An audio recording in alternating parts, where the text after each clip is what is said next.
আসসালামু আলাইকুম। আশা করি সকলে ভালো আছেন। আলহামদুলিল্লাহ আমিও খুব ভালো আছি। তো এটা হচ্ছে আমার প্রথম ব্লগ। আশা করি সকলে সাপোর্ট করবেন, পাশে থাকবেন। আলহামদুলিল্লাহ, ইনশাআল্লাহ। তো চলুন আমার ব্লগটি শুরু করা যাক। তো গাইজ, আমার গোসল ডান। আমি এখন রেডি হয়ে মাদ্রাসায় চলে যাব। মাদ্রাসা না, কোচিংয়ে চলে যাব।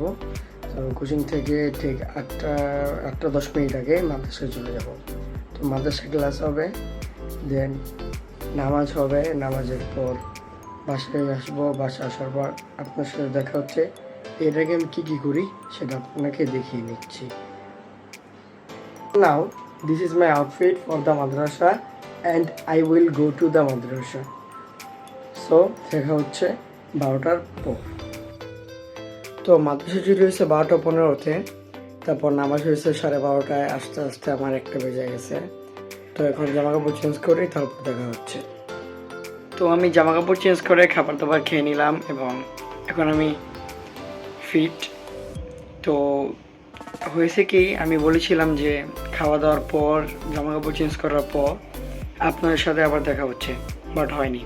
কারেন্ট চলে গিয়েছিল, তার উপর আমি একটু অসুস্থ ছিলাম, একটু সিক ছিলাম, যখন একটু ঘুমিয়েছিলাম। তো এখন ভাবলাম ব্লগটি কন্টিনিউ করি। তো চলুন ব্লগটি শুরু করি। এখন যেটা দিয়ে শুরু করবো সেটা হচ্ছে আমার পাখিগুলা। মূলত আমার পাখি না, আমার বাবার পাখি। আমার বাবা পাখিগুলি পালন করেন। তো আপনাদেরকে পাখিগুলি দেখাই। এই হচ্ছে আমাদের পাখিগুলো। আমাদের আগে আরও অনেক পাখি ছিল, আস্তে আস্তে পাখি সবাই কমে গেছে। আব্বু অনেকগুলো পাখি বিক্রি করে দিয়েছে। পাখি পালা যায়, বাট অনেক ময়লা হয়, অনেক ময়লার সম্মুখীন হতে হয়। প্রচুর ময়লা আবর্জনা, এগুলো থেকে বাঁচার জন্য আমার বাবা পাখিগুলি বিক্রি করে দেন। এমনকি আব্বু এমনিতেও পাখি খুব ভালোবাসেন।